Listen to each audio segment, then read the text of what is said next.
Good morning, everyone. We're just going to give it a couple of minutes for everyone just to pop into the meeting here.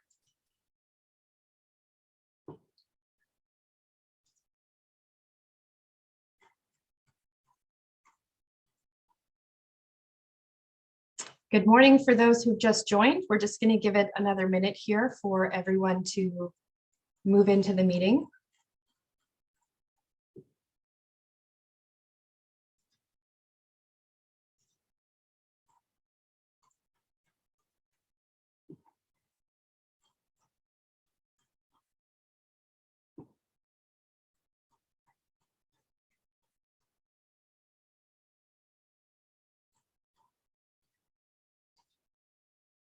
Okay, I think we'll get started here. Good morning, everyone. My name is Alyssa Berry, and I am a co-founder and principal at IR Labs, an investor relations advisory firm based in Vancouver, British Columbia. We are so pleased to welcome you to 3H Properties live fireside chat and Q&A. Please note that this session is being recorded. 3H Properties Group is a Canadian developer with the goal of developing 100% affordable housing and to provide long-term investment opportunities through partnerships with nonprofits and institutions to secure land in secondary markets across Canada. Throughout their work, they have come to recognize the importance of preservation, the importance that preservation holds to achieving this goal. This recognition has inspired today's conversation with industry leader Jonathan Rose. Today, we hope to glean knowledge and best practices from Jonathan that will help tackle the current housing crisis. In some areas, existing affordable homes are quickly becoming unaffordable due to land scarcity and soaring construction costs. Housing preservation offers a faster, more lightly regulated opportunity to maintain affordability and is proven to be more cost-effective than demolishing existing assets and constructing from new. We will be talking to, we will also be taking audience questions later on in the presentation. So please feel free to enter your questions in the chat throughout, and I will be keeping a close eye on those, and we'll have the opportunity to ask all of our guests these questions when we get to that portion. Next, I'd like to introduce to you our three guests. First, our CEO and founding partner at 3H Properties, Alfredo Hermano. Because of Alfredo's own experience as an immigrant child within a family that relied on community and affordable housing to thrive and succeed in life, his substantive time in the construction industry, and his affordable house and his unique abilities to build teams in a collaborative way, Alfredo not only started 3H Properties Group that is focused on 100% affordable housing, but he is growing what he hopes will be a movement to change rental housing for the better. With many accolades and a 30-plus year track record of success, Varshney's focus is ESG social impact investing, doing something good for the planet and for people while still making money. He and his family are well known and respected as one of the go-to investors for entrepreneurs in this space. Ventures that he's involved in include Fiera Growth Capital, Humanitas Smart Planet Fund, Little Kitchen Academy, and Tut Fitness Group. Praveen joins Alfredo Hermano as co-founder, advisor, and investor of 3H Properties. And finally, it's our honor and pleasure to have Jonathan Rose here with us today. Jonathan is a leader in the integration of business, public policy, and nonprofit work to create more environmentally, socially, and economically resilient communities. As the president of Jonathan RoseCompanies, a multidisciplinary real estate development and investment firm, Jonathan is addressing the challenges of declining ecologies and the poor distribution of opportunity through the development of green, affordable, and mixed income housing. His deep understanding of community is rooted in his years as an activist. In his 20s, he began working as a volunteer board member of the Educational Alliance, one of the first settlement houses in New York's Lower East Side, leading their real estate activities, which included building drug treatment centers, housing for homeless elderly, runaway youth, and childcare centers.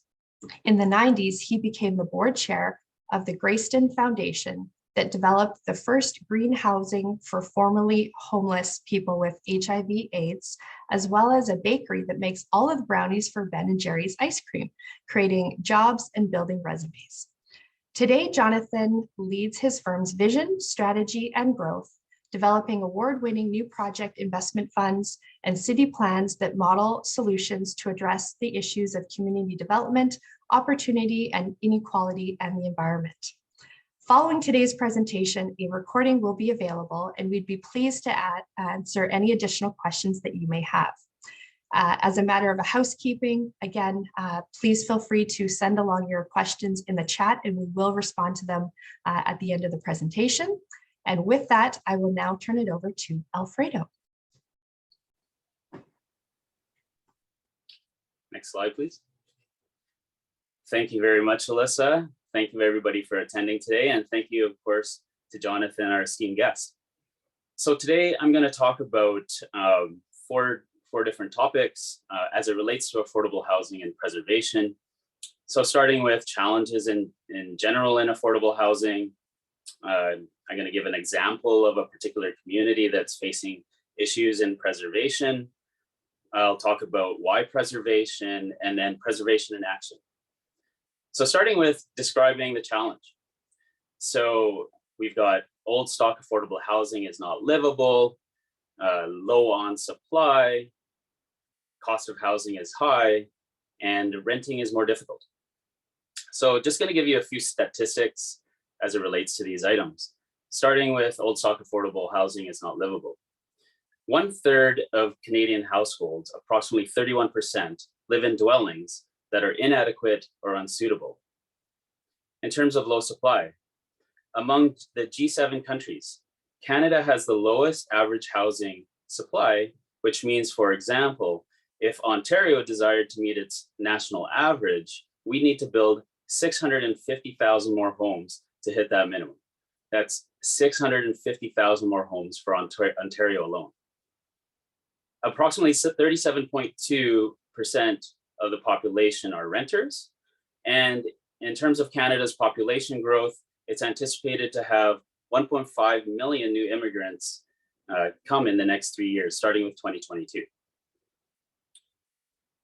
In terms of the cost of housing is high, sales in February 2021 were up 39.2% from a year prior at a national average price of $678,000 per home, which is pretty unbelievable. That's $678,000 per home. And then as for renting is more difficult, nationally, between 2006 and 2016, the number of actually affordable units, this is considered the deep affordable units, rent below $750 a month, declined by 830,000 units. That's 830,000 units of decline. So clearly, we need a solution. And we know supplies is part of that solution. However, affordable housing is such a big problem, we need multiple solutions. And we believe preservation plays a big part. Next slide, please. So here's the example I was going to talk about. This is Waterloo, Ontario, a smaller city in southwestern Ontario. This city, this is from an article that was published around January 27th, with a population of 100,000 and about 40,000 households. So more than 3,200 community housing units, approximately 8% of Waterloo's population, are run by local co-ops and nonprofits, but they're going to have their mortgages paid up over the next decade. At risk, this same community is at risk of losing hundreds of community housing units over the next 10 years. And once these mortgages are paid, there's no legal obligation to keep these units affordable. So if I were to take these statistics and make that indicative of the rest of the communities across Canada, with approximately 35 million people in Canada today, that's 2.8 million people that are at risk. 2.8 million people. That's pretty substantial. Next slide, please. So why preservation? Well, without preservation, there's many problems. Problems of rent evictions, problems of flipping, gentrification among many communities, loss of community, and of course, displacement. Solutions can include more incentives to building owners, subsidies for capital improvements, and funding for rent increases, just to name a few. So as opposed to only focusing on supply, without preservation, it is my belief, there's that saying, we take 2 steps forward and 3 steps back. Next slide, please. Preservation in action. Well, with many affordable buildings built about 40 to 60 years ago in Canada, many are at the end of life and are in disrepair. Given current programs, private sector must evict tenants, repurpose buildings, intensify, and rent at market just to make the financials work.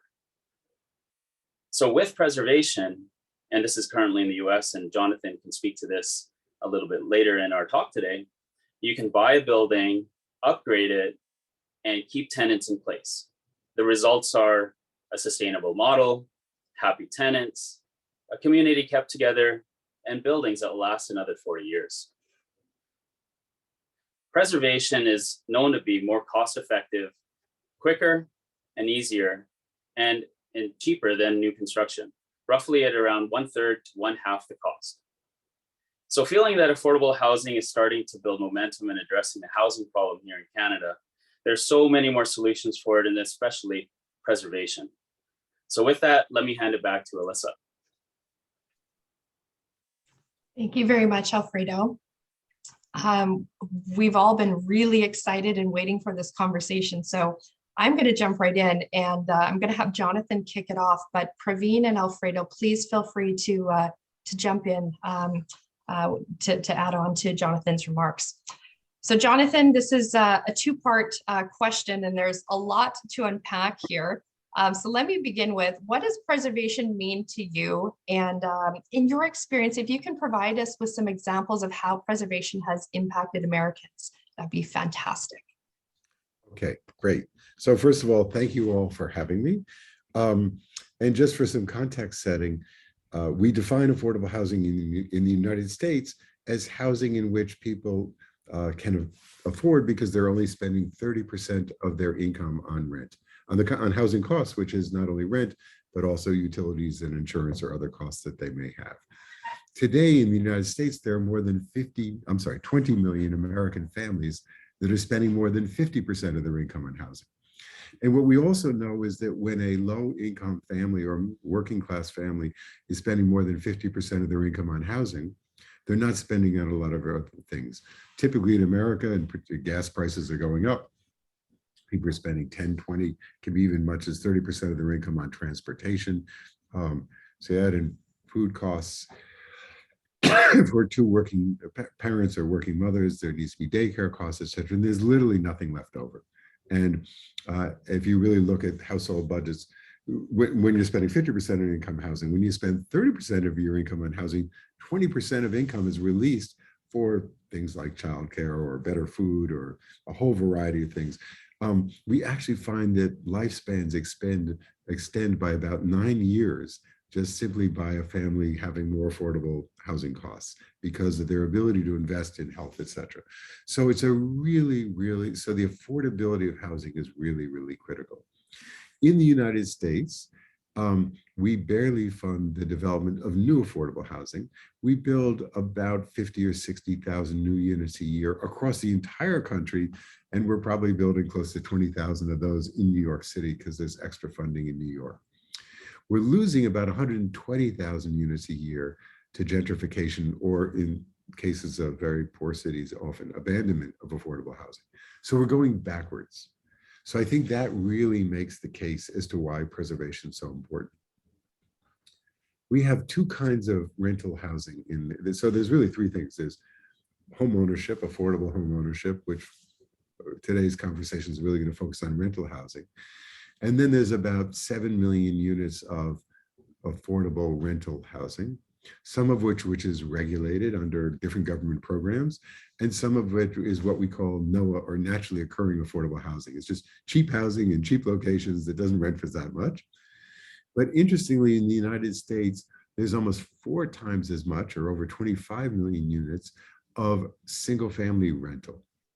And we're losing that very rapidly too, because after the recession, Wall Street firms realized that there was a lot of profit in this, and they're buying an enormous amount of the affordable single family stock, modestly fixing it up and raising the rents. So the low-income renter, both on the single family side and the multifamily side, is receiving lots of pressure. So our firm has a series of investment funds. With our investors, by the way, are pension funds, healthcare funds, foundations, high net worth families, university endowments, etc. And we buy existing affordable housing. We preserve it as affordable. We make it greener, and we bring social health and education programs to our residents. So let me just quickly talk about each of those. So the first thing is, how do you measure preservation? So we do something we measure by what we call unit years preserved. So Alfredo mentioned that in Canada, many times the only affordable restriction comes with the mortgage, and when the mortgage is done, the property can go to market rate. So let's say we buy a project that whatever the restrictions are, they're about to go to market rate, and we buy it, and it's a 200 unit project, and we say we're going to extend it for another 20 years. So that's 4,000 unit years of affordability preserved or extended. And we're creating hundreds of thousands of years of unit years extended. So number one, so that's what happens when we're buying the affordability. Now, to make it economically work, we'll go to a local community and say, we'll add 20 years to the affordability of the life of this project, but we would like you to add 20 years to a real estate tax abatement. So we're often trying to match economic resources to help make the affordability work. And other subsidies, we may say, we'll extend it in exchange for extension of those subsidies. The second thing is making it green. When I started this business many years ago, there was a deep distance between the affordable housing communities and communities who are working on issues of poverty and those who are working on the issues of environment. And they did not see that there was a confluence of that. As a very early advocate for the development of green affordable housing and green affordable housing guidelines, fortunately, those worlds are now coming together. In America, we use a guideline called the Enterprise Green Community Guideline, which has recently merged with, or created a joint venture with the WELL guideline. And our company actually just received the first green community / WELL designation for any project in America. So we're taking every project through a greening process. This has several essential benefits. One is that it's reducing our energy costs as owners. It's reducing the residents' energy costs. So again, remember we were talking about that getting their costs under 30%. So people who live in poorly insulated, crummy, cheap, affordable housing often are spending in the United States $60, $90, $120 a month on utilities. They may be paying for their own heat, or the landlord is not paying for heat, so they're heating with their oven and have extra gas bills or whatever. So when we move them into energy efficient housing, they're saving money on that side too. And clearly it's helping us meet our company's climate goals and what we hope are the world's climate goals. The second thing is that most housing built many years ago, even today, many of the building materials that are used for construction are toxic. Certainly the ones facing residents, such as the paints, glues, caulks, carpets, carpet sealers, etc., carpet asphalt, the stuff that sticks carpet to the concrete, can be toxic. And we focus a lot on using non-toxic materials. And I'd love to give a shout out to a group called the Healthy Building Network, which is a great not-for-profit that advises us and others on how to find the most non-toxic materials. So, and what we have found is, so now again, remember, our goal isn't just to relieve the income burden or the cost burden on our residents, actually let them have better lives. So we found that, for example, for many kids, many of our mothers tell us that when they moved into our housing, all of a sudden their kids' asthma went away because of the non-toxic environment. And therefore, their children who may be missing many, many days of school, all of a sudden are able to attend school fully. So the green is not only an economic and a climate solution, it's also a healthcare solution, and it's actually an education solution. So these things are all tied together. And then the last piece is what we call developing communities of opportunity. And we focus on bringing social, health, and education programs to our residents.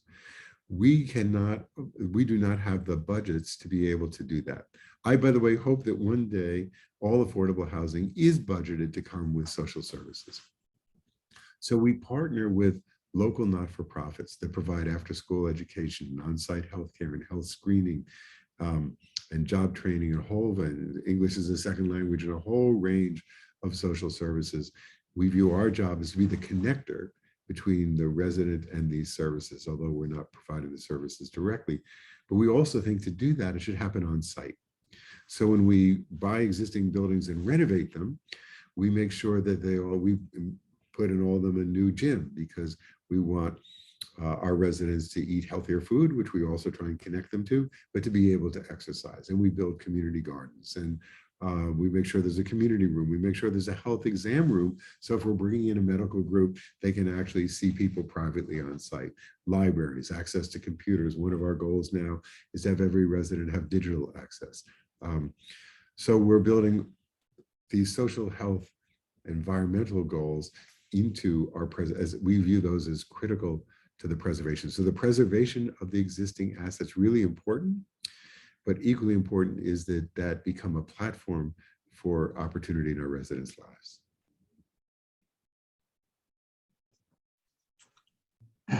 Wow, that's amazing, Jonathan. Thank you so much. Just a bit of background for the audience. I remember reading about you last fall in some article, and I thought, wow, this guy's amazing. And I just reached out, and you were kind enough to reply. And Alfredo and I were just starting our journey here in Canada on affordable housing. And everything you just said is stuff that we aspire to. And one of the biggest things that was an eye-opener, and it was so obvious in hindsight, was this whole preservation issue, because Alfredo and I were so focused on wanting to build new. And as you said, if the old stock's coming down, there's no net new, you're actually losing ground. So it's a very important conversation, because we need many programs to build more and maintain. So thank you for some of that insight. So by the way, I just want to add that when you guys called, the reason I responded is because of the amazing work that you're doing. I'm really, really impressed with your vision and your goals and what you've set out to accomplish. Thank you very much, Jonathan. I'm really keen on that making it green, and hearing about how the improvements in the healthcare and the education. I mean, that is really incredible. If we can roll all those values and approaches into future, not only preservation, not only mixed use new construction, rental housing. I mean, the impact will be incredible on society in general in the future. Our kids, live in a healthier environment. That's just incredible. So that's really cool to learn. I didn't realize that kind of impact was taking place. So, so one of the great disciplines is, because we're doing this through investor funds. By the way, we have the most wonderful investors, and our investors are all deeply committed to the mission, but they also have, budgets. They're running pension funds or not-for-profits, and they need to get a return too. And so I feel like a lot of the real estate industry is focused on maximizing returns, or maximizing yield, or number of units on a site. So we use instead the word optimize. So we're continually trying to balance all these elements. And we've paid, our 15-year track record has been a 15% IRR net to the investors and over 6% cash on cash return. So we've made very good returns to the investors, but we've also really focused on the other things. So one of the great disciplines is trying to balance it all. So for example, on the greening side, we will invest in any investment that has a 5-year payback or better. That's a 20% return on equity. So we actually should be putting our investor equity into as much greening as we can, because first of all, it's what's called non-correlated. So for example, when we change light bulbs with LED light bulbs, or we do better insulation or variable speed pumps, I mean, a lot of what we're doing is really simple stuff. it's earning its return, whether there's a boom or bust in the economy, whether the interest rates are high or low, whatever it is, like it's non-correlated. It's just ticking away earning. Then there are these win-wins. So, for example, when we put low flow shower heads in and sink faucets, which reduces water consumption. By the way, we spend more on water than energy in the United States. Water is expensive and getting more expensive. It's a very precious resource, and it's another one of climate risk. So when we reduce water use, it turns out that you're reducing hot water use, which means you're reducing the need to heat the hot water. So you're getting this double. So you're not only getting a water savings, which is actually a pure cost, you're getting an energy savings benefit too. So what what our team is really good at is finding these simple things that are complete win-wins continually, from a climate and environment point of view, from a resident health point of view, and from an economic that's what we're just, and what I would say for anybody on this call is you just start. I mean, the Enterprise Green Community Guideline is a really great framework. This is based on years of people already figuring this stuff out. If you follow the guideline, it'll take you to a lot of the good solutions to do. And again, on the healthy materials side, they don't cost more. It's just a question of putting in the time to select. But, my sense is you just start where you are, just do the best you can, and then incrementally get a little better and a little better and a little better. No, that's great. Actually, in the chat, I just put up a company here in Canada called Rainstick Shower. It's a lady and her husband who started it, and basically they recycle shower water. And so we've ordered one for our home. But in Canada, because water is so plentiful and people think it's a commodity, but it's a scarce, precious resource. So unfortunately, there's going to be wars over water, but just as you said, a lot of people pay a lot for the water. So all these things, as you said, start adding up, and you just gotta, slowly build on the narrative and add to the programs you're doing. Right. So just by the way, on the name and water, another thing we're now doing at all our projects is installing something called a leak detector, and it's a digital, inexpensive meter that you attach to your water system, and it watches for flow anomalies. So it can identify essentially if there's a leaky toilet or somewhere or things like that. And, leaking toilets, I forgot what they can lose, but like 1 million gallons a year or something, something like, and it really adds up. And so identifying things like leaks or, things that are running when they shouldn't be running or whatever, all those are bringing environmental savings, but also economic savings. So the other thing we think is really important is third-party monitoring, because it's really easy to say you're green, but we think it has to be third-party justified. So all of our buildings are connected to a system called Bright Power and Energy Scorecards. Bright Power is a for-profit that does this, and we track our energy use and our climate impact. So we also track the source of the energy and the climate impact of our energy. So when we report to our investors quarterly and say, here's what we achieved in terms of energy reduction or climate impact reduction, we're not only talking about what we think we achieved, but actually what Bright Power, truly independently third-party monitoring our bills, says we achieved. And Jonathan, question. So, the financial side is so important, right? Because you need these various government programs, but you also need, investor capital, equity capital, debt. Did you ever get pressure to sell buildings, and then also worry about people who ever buy it maintaining them as affordable, and how did you deal with that? Right. So our funds do have, they're 10-year funds, so they do have end of lives, and we do try and have some of them, like the new fund, buy an old property so we can keep the, I don't want to sell anything. Yeah, I mean, I'll rephrase that. There are always properties, there are some things that just make sense to sell and that we should sell, but I want to keep a lot. And so,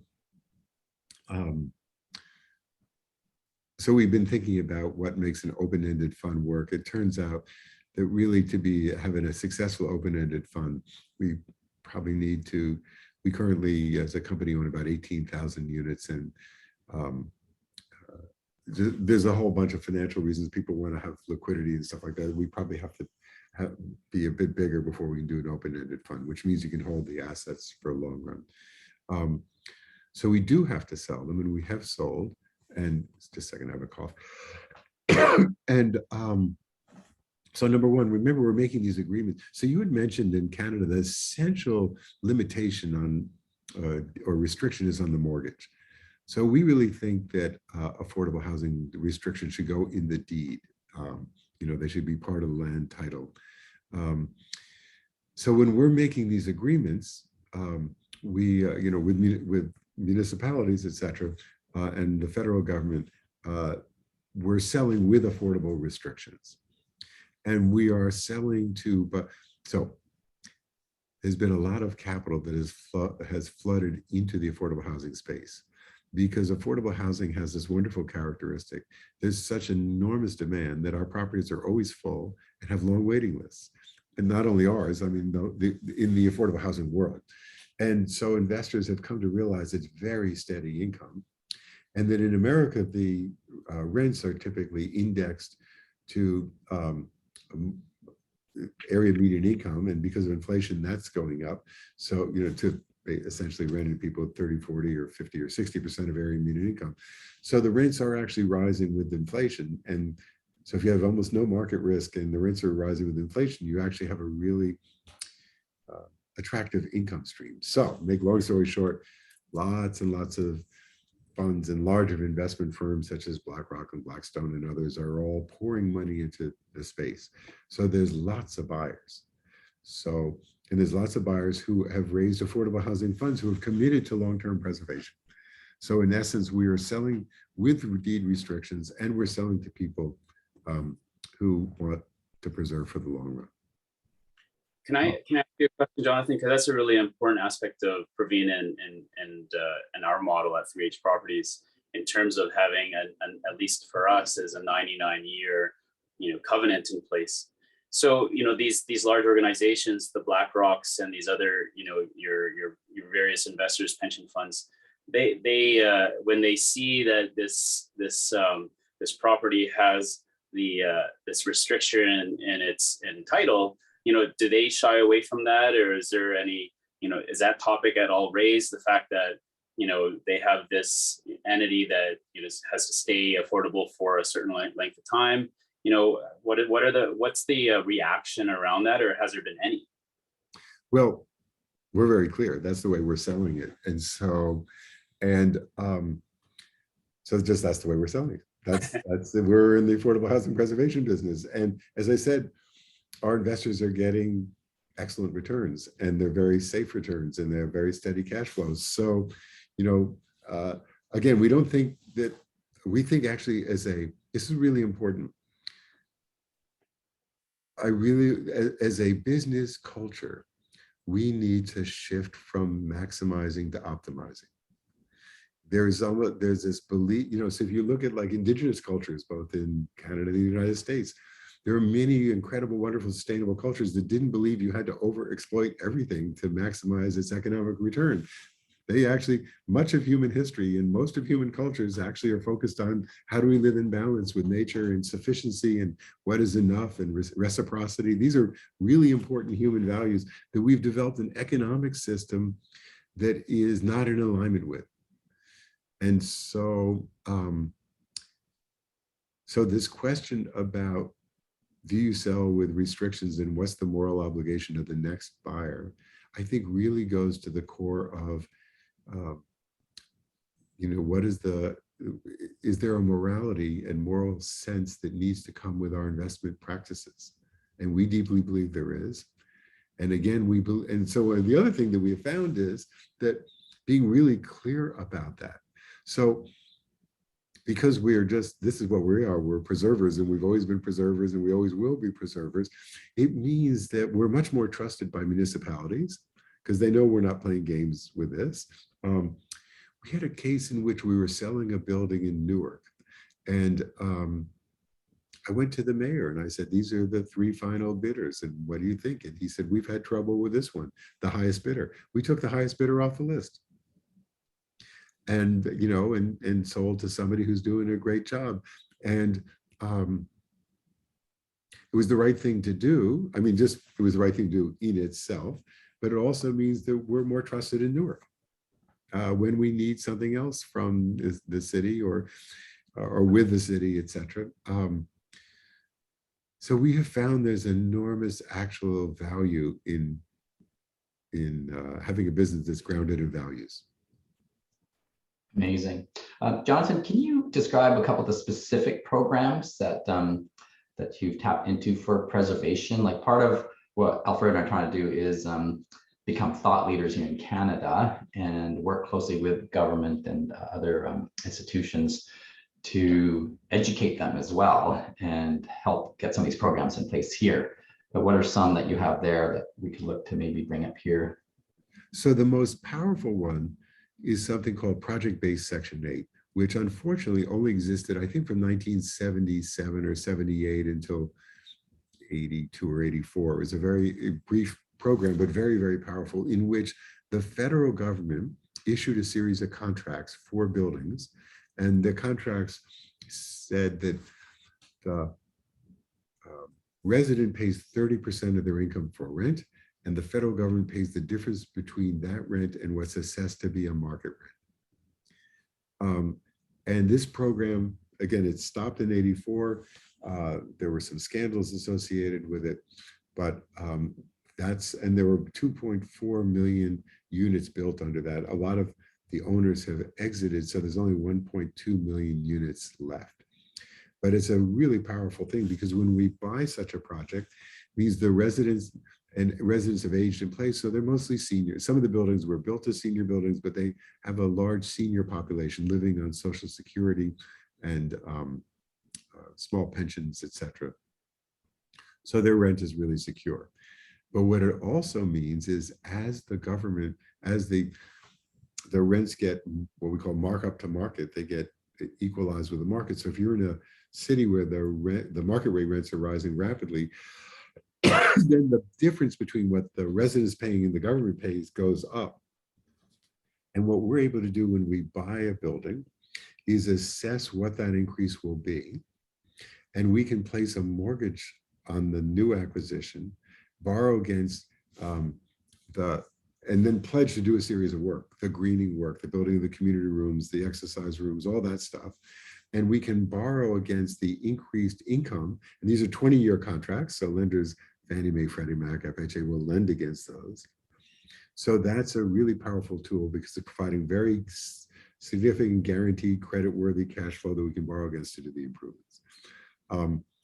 The federal government also has a program called Section 8 certificates, in which individuals get a certificate they can take to a landlord, and they only pay a third of the rent. The certificate pays the rest. One of the problems is that lots of landlords won't take these.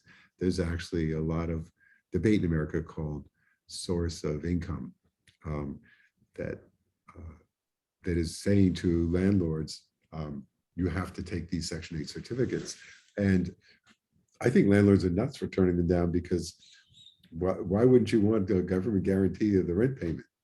So anyway, so income support are really, really important. The second one are inexpensive mortgages. And through Fannie Mae, Freddie Mac, and FHA, 3 different flavors of federally supported lending institutions, we can borrow between 30 and sometimes as long as 40 years at fixed rate, very inexpensive fixed rate mortgages, which is also really key.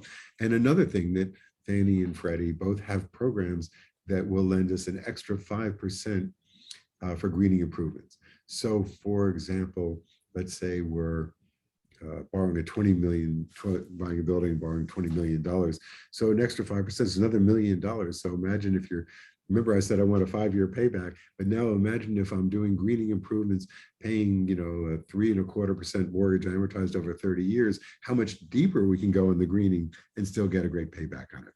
So so income support's number 1, loans are number 2. By the way, we then supplement that. A lot of cities have preservation funds that are really helpful, that make low-cost loans that can be gap fillers for us. Cities and states that have real estate tax abatements are really important. The ability to abate the real estate taxes for long-term.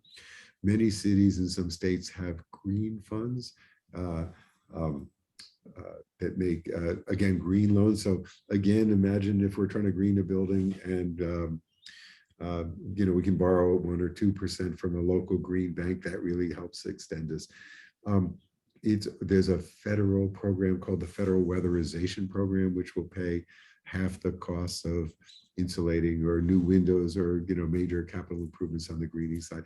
We use all these different things, but anyway, think about them basically as paying your operating, paying on the income side, on the debt side, and on the cost side. That's awesome. No, great ideas there for sure. Alfredo and Praveen, I don't want to interrupt the dialogue. This is so exciting. And for all of our guests who are joining us today, please know that we are going to summarize all of these ideas and happily share them around, because the more knowledge that we can share, the better. I do want to jump into the Q&A in just a second, but Praveen, Alfredo, any other questions before we move to audience Q&A? Lots, but we only have Jonathan for so much time today.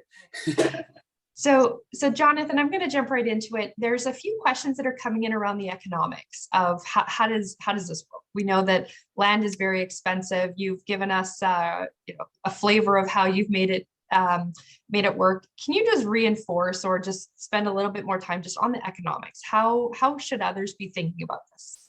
Right. By the way, I do want to note that we also do new development. So I actually see one of the questions is, how can you deliver a 15% IRR and a 6% cash yield? How can this be categorized as affordable? So remember, it's affordable to the resident. Our residents are paying through deed restrictions only 30%, or in some cases, mixes of incomes, 30, 40, 50, or 60%. They're only paying 30% of their income, and their incomes are between 30 and 60% of the area median income. So the point is, we're doing through things like, remember what I just mentioned about greening, that we're getting very high returns on the greening investment. And then if we're putting in some greening dollars and then leveraging that with a 1% greening, a green bank loan, or et cetera, that it's through a whole series of things like that. It's through, so another thing is, I mentioned this markup to market program. So when we bring social health and education programs to our projects, which we deeply believe is the right thing to do, but also then those projects in terms of what the rent subsidy goes up because the value of what the unit is, remember, they're being compared to a market rate value, is also increased. So we're trying to find, we're very tuned to trying to find things that improve economic outcomes by us improving social health, education, or environmental outcomes. And it's a different way of thinking, but it's very worth doing. It's actually easier right now to be doing preservation than new construction, because new construction also requires a lot of subsidies. And remember, I said we're only building 50 or 60,000 new units a year, and that's because there simply aren't enough subsidies around, and they're very, very competitive. So the lines are much longer on the new construction subsidy line than they are on the preservation side. Thank you very much for that. I see another which says, what kind of buildings are we looking for? There you go. So there is something akin to expiring mortgages where affordability is at risk, absolutely. And sometimes it's in a mortgage program, sometimes it's in a rent subsidy program. And it says, or are you looking for buildings that require large capital updates? So we actually have two different programs. So the investment funds are buying buildings, and we're putting somewhere between $8,000 and $20,000 a unit into those upgrades. That's about what those funds can afford. But a lot of older affordable housing actually needs a lot more investment. It can use $40,000, $50,000, $80,000, $100,000 of unit. There's some buildings that are in really bad shape. So those we take through a different process, which is called the acquisition rehab process. And in the United States, we have something called the low-income housing tax credit. It's a super complicated program, but It's the only program that funds affordable new construction. But there's a flavor of it that funds these acquisition, rehab, renovations. So we can buy a building and afford to put, say, $50,000 or $80,000 a unit into it in renovation costs because of the subsidy of this thing called the low-income housing tax credit.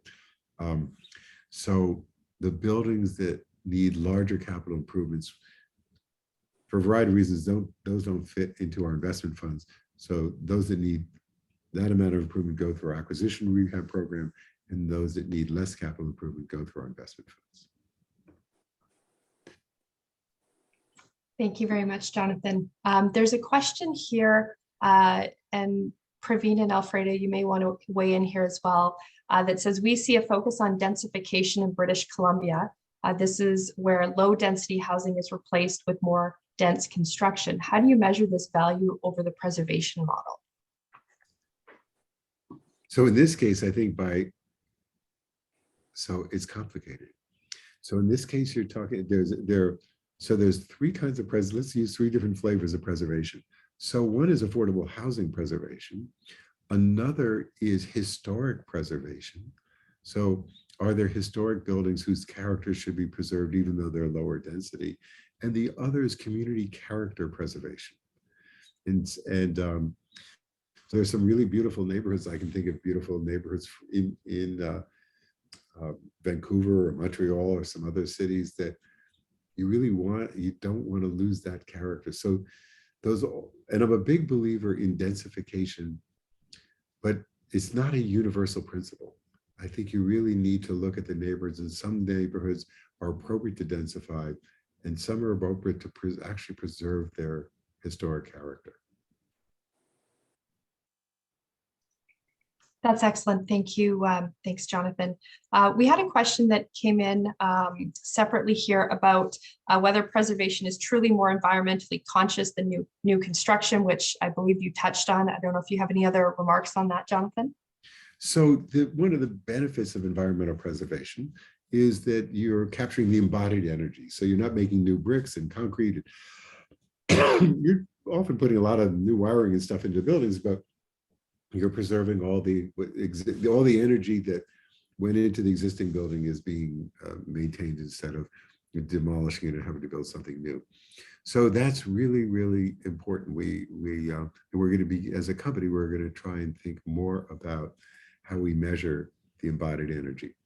But we are also, for example, our company is building in partnership with some others, the largest passive house project in the United States. Passive house is a very new, it came out of Germany, and it's buildings that are very highly insulated, triple glazed glass, etc.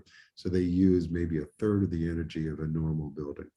We are going to need, we can't just preserve our way out of the affordable housing crisis. We are going to need to build new affordable housing.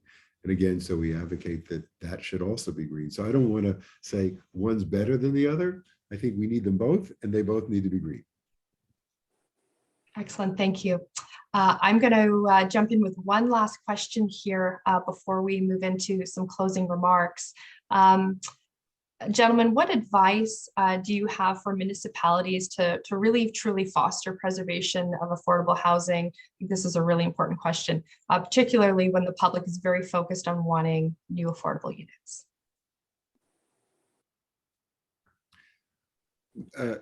All across America, we're seeing, so first of all,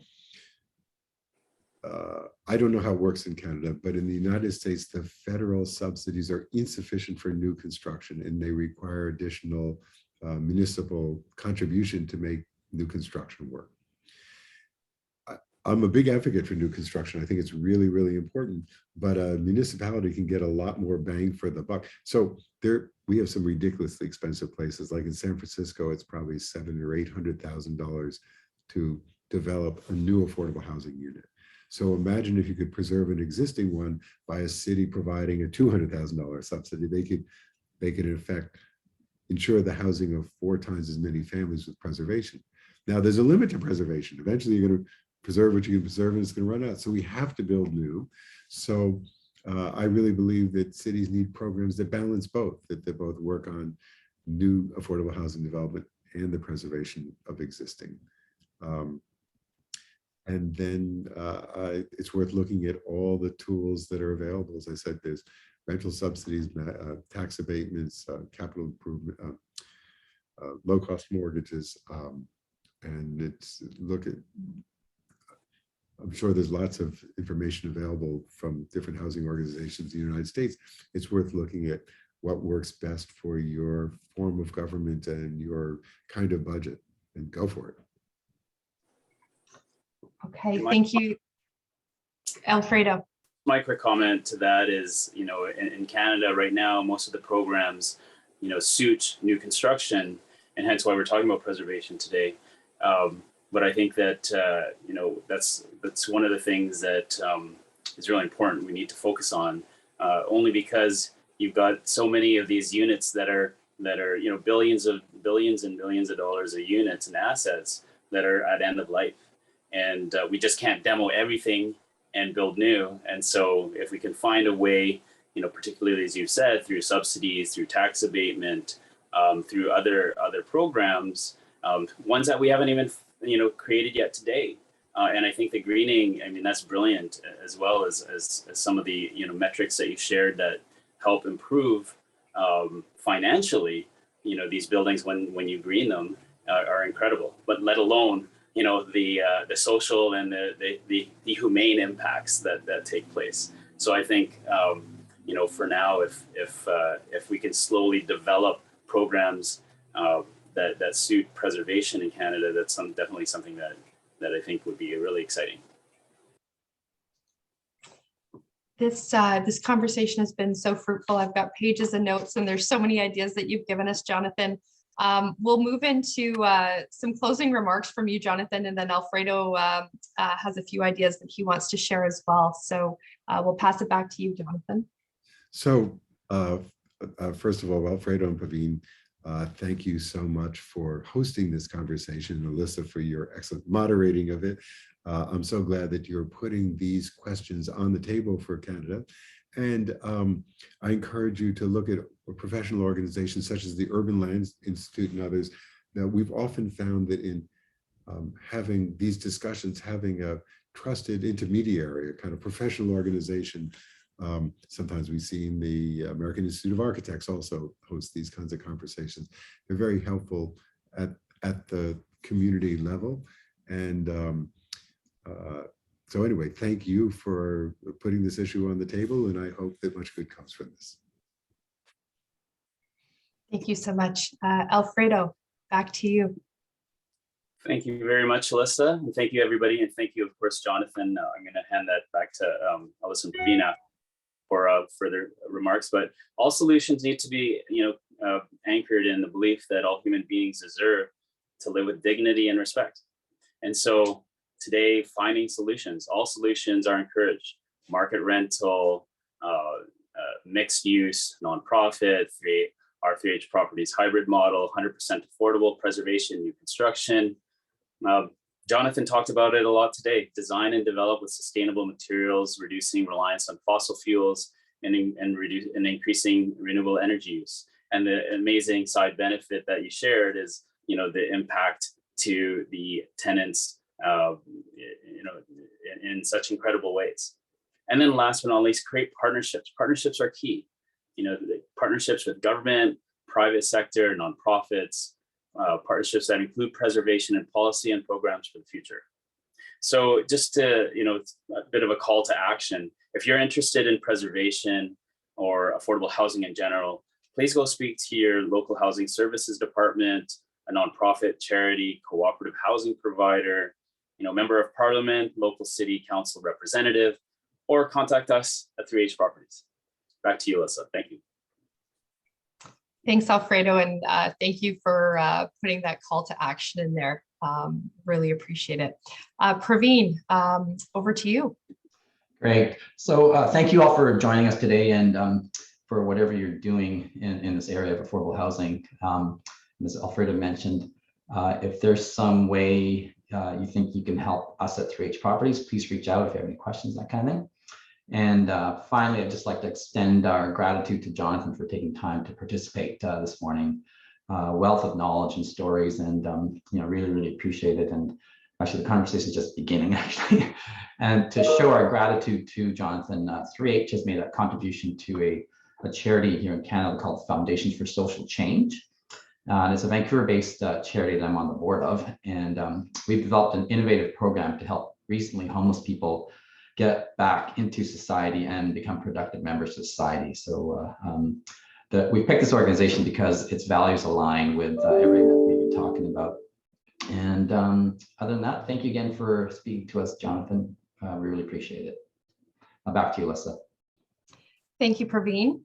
As we look forward, I'd like to share that later this year, 3H will be hosting another fireside chat featuring Iman Novin of Novin Developments, who has over 14 years of experience in multifamily development with a focus on mixed income and transit-oriented development.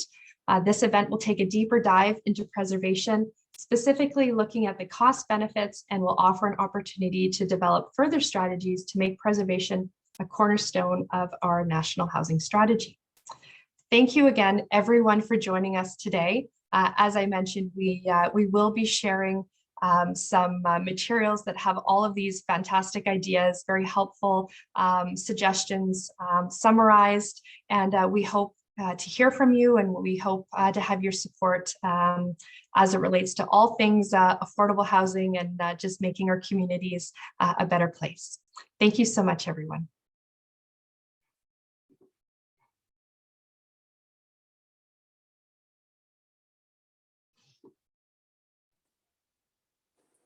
Thank you very much, Alyssa and Jonathan.